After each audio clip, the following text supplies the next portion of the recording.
What's going on, y'all? This is Drew Dockery over at the Connectors Corner. Also, one of the owners of COURTIFIED Addicts. I figured I would just, come to y'all. It's Sunday morning. I'm on my way to, you know, give all praise due to him who all praises are due. So, I just wanted to chat with y'all for a minute because I'm thinking about this basketball video that kind of went viral, right? I was just thinking about some of the quotables and the stuff that was being said, and it's cool because me and Mecca never really actually talked about where my basketball career, how it started, where it came from, or any of that. So I don't know. I just figured maybe it'd be cool just to talk about how I became a ball player. Like, and I'm gonna be real candid. Like, starting out, I'm not one of the top ranked or respected ball players in Buffalo.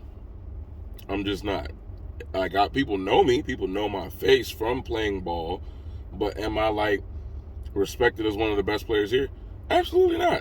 I don't even claim that title. I don't even talk trash to say I'm better than nobody. Real talk. If you play ball with me, you probably rarely heard me say anything about me being better than somebody else. Now, I will call somebody trash. Yes, that is that has happened. Yes, but typically, I don't even talk about how good I am or if I'm good or not. That never even comes up in conversation. I was dunking in the 8th grade, right?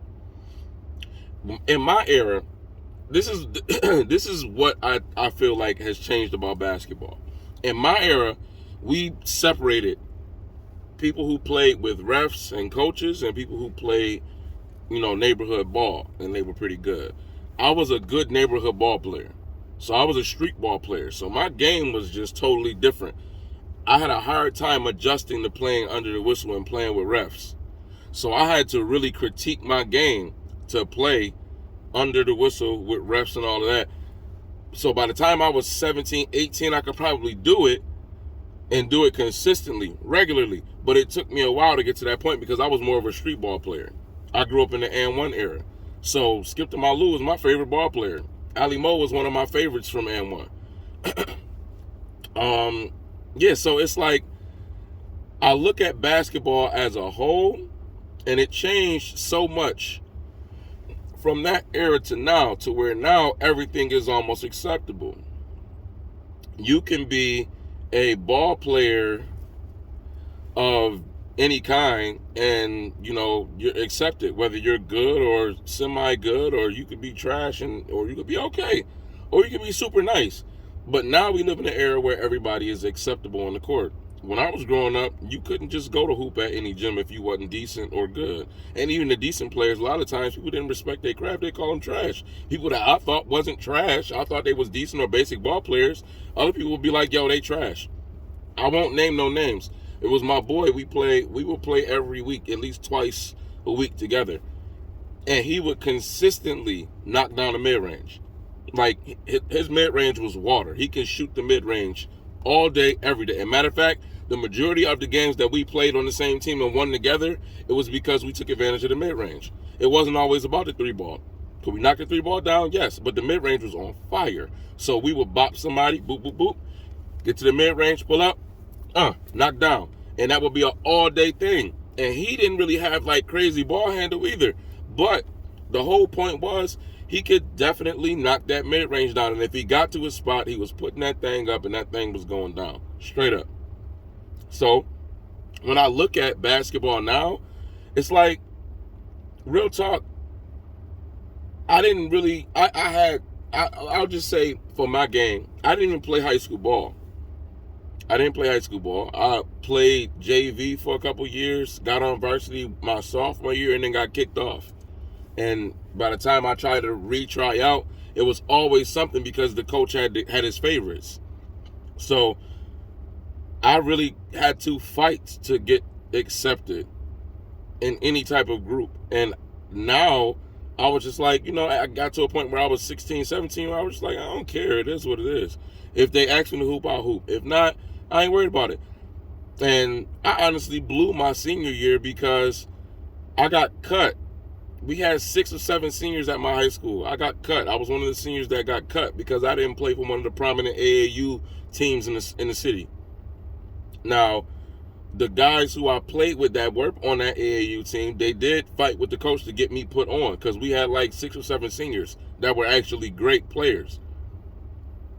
And he put us on because of the captains on the team actually coming to him like, yo, this is not cool. And then sat everybody and came to me after sitting the bench like 2-3 games and was like, well, how do you feel about your playing time? And I was like, well, I could take it or leave it at this point.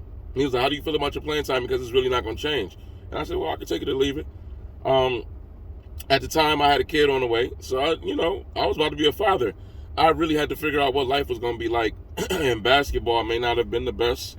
Basketball there may not have been the best move. Now, my fault was staying where I was comfortable. And this is where, it kind of transitions from just what you do on the court to your mentality as a leader. Because it's like if you make the wrong decision as a ball player, it could cost you your career. I made the wrong decision to stay where I was comfortable. I went to Bennett High School, and I lived in Sweet Home, and I was there in time enough to actually start the season and play. A lot of the boys who went to Sweet Home at that time, like my man Taha, Tala, Blaine, I played during the weekends. You know what I'm saying? We would meet up at the park around the corner from the house where all the Sweet Home boys would hoop. And I would go hoop with them on a Sunday afternoon or a Saturday afternoon or whatever. And it would be great runs.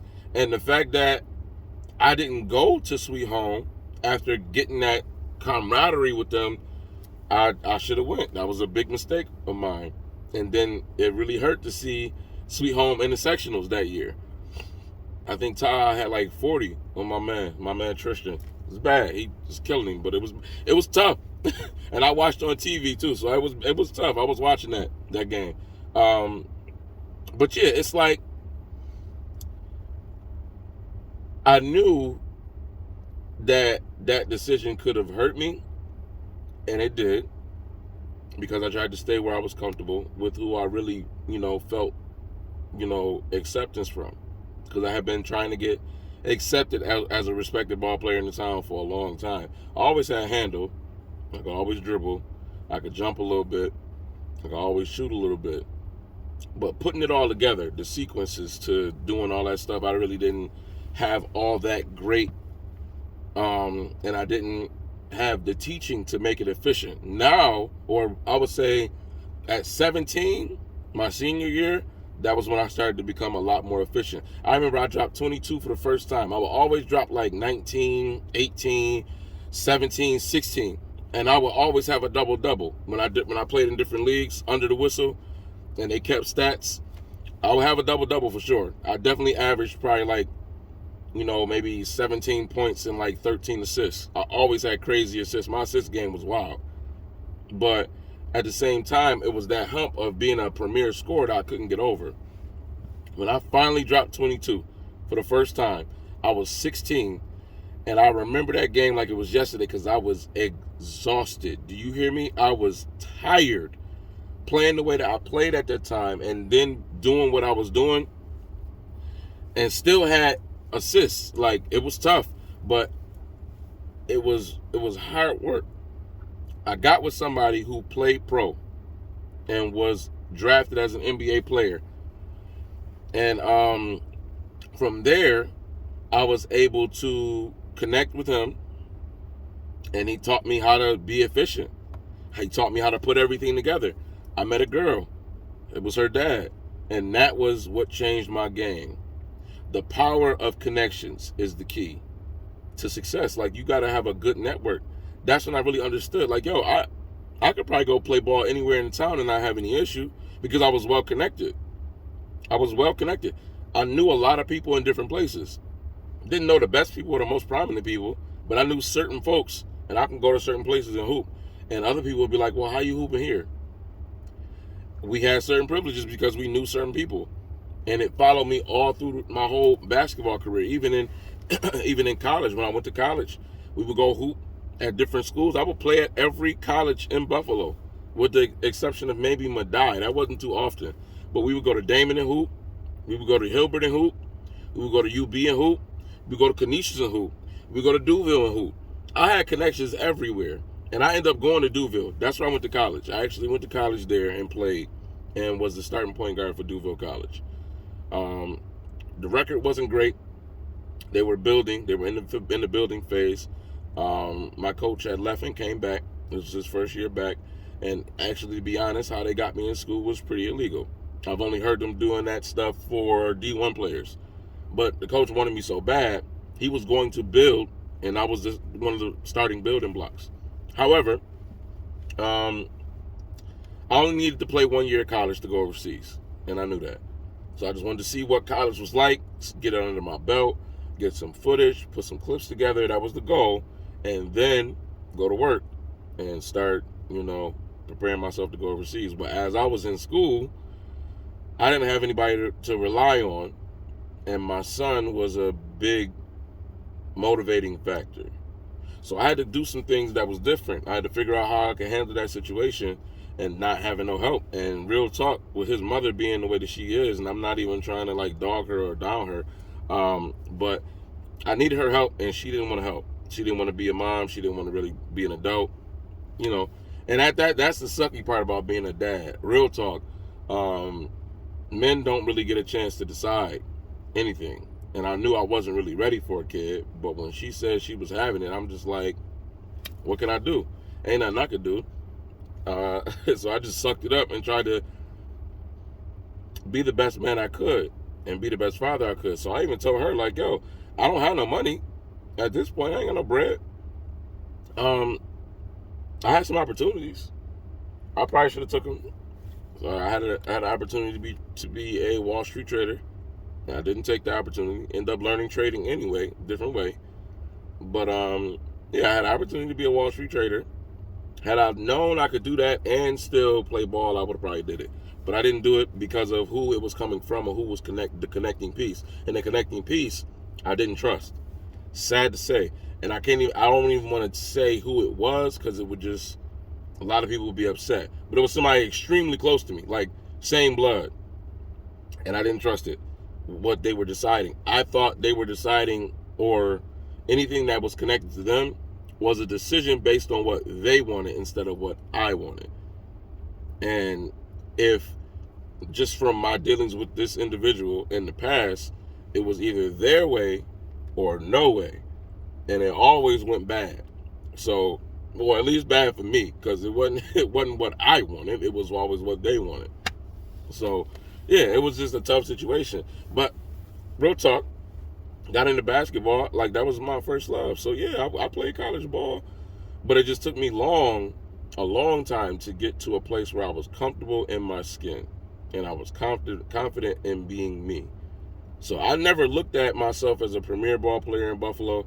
I never thought to look at myself as being somebody who was actually super good. I could dribble. I can do certain things good. That was all I said I was good at. I never said I was better than you. I never was comparing myself to anybody else. And I never really cared. I just liked the game. So to hear people say or read people's comments when I saw that this video went viral, and folks was just like, well, I heard he wasn't that good when he was younger and he got better when he got older and all this other stuff. Yeah, you're supposed to get better when you get older. You're not supposed to stay the same. That's not growth. And that's the problem with a lot of people. And that's why, honestly, people ask me all the time who I think the GOAT is. You know what the GOAT is? Jordan. Period. Jordan could retire twice, come back, and have back-to-back nights of 95 points at 40 plus years of age. 40 plus. One of the only people in history who is undefeated in the championship. If he got there, he got a ring. Period. My point is this. It's not really about being good, and a lot of times, real talk, that was the issue with my town. That's the issue with my city. People get good. People are great ball players. And the problem is they don't grow. I know so many dudes who still play the same as they did when we was in high school. And they was premier ball players in high school. But guess what? They game never elevated. It's the exact same thing. They do the exact same stuff they did in high school. I hate to say it, but it's the truth. And I look at other players who have developed, who have grown, who actually played semi-pro or played pro or played overseas. These boys' games never stopped. And when you look at them when he was in high school, they were never respected. My little brother is he's the first person that comes to mind. Probably one of the best shooters to ever come out of Buffalo. One of the best ball handlers. I remember when that boy was 14 years old. And at that time, when we go to open gym, they would have, he was 13, but at that time, we would have separate sessions for age groups at the open gym when we would go. So if you were a certain age, you couldn't play on a certain side unless somebody vouched for you. I would vouch for him all the time because he had the mechanics. He could do everything. He could shoot. He could pass. He had the IQ. He could dribble. He could finish at the basket. Tough finishes. Foul and all. He gonna get a bucket. The only problem was he was small and he wasn't that strong. But the boy was good. And as a matter of fact, in those leagues that I played in, where I averaged a double-double, he was 9 times out of 10 on my team. I used to joke with him saying, yo, you can't shoot. You can't shoot. The boy went on a tear for a couple years because he moved out of the city. And boy, when I tell you, he would come back every time like, nah, you still can't shoot. And I'm just joking. The boy can shoot. The boy shoot lights out. He can shoot lights out. Every time he come to the city, he drop a 50 piece on somebody. I'm just saying it. I'm putting it out there. But for cats not to talk about him like that, that boy be putting up numbers. Putting up numbers. Marquis Barnes. Bro, little bro, I'm telling you, I hope you see this. Because I was joking that whole time that I was telling you couldn't shoot. I don't know if I ever told you this. I was playing. That boy can shoot lights out. He can always shoot. We would go through courts and just crash the court and kill everybody. He could always shoot. But it got to a point where that boy was water. Like, he was Jesus Shuttlesworth on the court with me. And it felt good to have somebody who was willing to ball out like that and to see their game elevate. It was a motivating factor for him. But he's not that respected here either, in my opinion. They don't give him his just due. And the first thing he said when that video went out of me on Baller's Life and Mecca's page and all that, he was like, yo, I'm so happy to see you finally get your just due. And at that time, I think if we would have had cameras and all that, the stuff that was happening in the gym when we was going to hoop would have been crazy to see on camera. It was very unfortunate we couldn't keep everything on camera. I think I had one time we played in the Gusmacker and my boy had a camera. My cousin, actually. I hate to say it. My cousin. I don't know if he stole a camera from school because he was the film guy for the college. But either way it go, he was the film guy. So he recorded us hooping at the Gus. And boy, I tell you, them clips was great. I wish I could find that whole. I mean, I had the whole look, baggy shirt, baggy shorts down to my ankles almost, and was giving boys work because that was the style back then. But yeah, man, I'm just saying, basketball has changed so much, and I figured me just putting this out and letting people know that it wasn't really. I really wasn't that respected in high school. I didn't have stats like that. I didn't put up them kind of numbers because I didn't play high school ball. Even in college, I was definitely a dominant college player, but it was a hard move to play with people who, well, my team was kind of struggling. We were in the building phase. We were great. We had great individual talent, but it was hard to play together. But yeah, I will say this: in our conference, my small forward, my boy Tommy, he was the leading scorer for the conference. And I would average 7 assists off that man in college because I was diming him. Probably would have averaged more, but you know, things happen. You know what I mean? But at the same time, man, I'm grateful for the way everything played out. I'm grateful for the video. I appreciate Mecca for spotlighting me like that. You never know who's watching you. And he's a young dude who I'm seeing develop. Even as time progresses, he still gets better. He still works on his game. He works on his mindset. He still works on his athleticism. He still works on his tactics, his ego. He tried to keep it in check. And that was a big problem with my era. A lot of dudes were very egotistical. And they didn't go as far as they should have. Because they felt like they were already better and they didn't have to get no better than what they were. So, yeah, me and my best friend talk about it all the time. She said, if I'd have had you around in high school, I'd have been super, super nice. And I'm like, if I'd have had somebody like you in college pushing me to where I need to be, I would have definitely went overseas. But I had to make a decision. I had to be an adult. Couldn't just leave my man hanging, my son, you know what I'm saying, with his moms. And, you know, unfortunately, situations weren't the best. She was still young. I was young. I was willing to accept the responsibility. She really kind of wasn't for, you know, her being young. She wanted to be able to enjoy her life. I understood that. So I just took on, you know, being the dad and trying to take care of my son and do everything necessary to be a good example to him. And he's a great ball player, but I think he might have peaked to some degree because he don't like to really go at it either. And I well, not peaked basketball wise. I think I might have messed him up because I introduced him to business real early. Like, he's a trader, so him being an investor, his mind is a lot different now.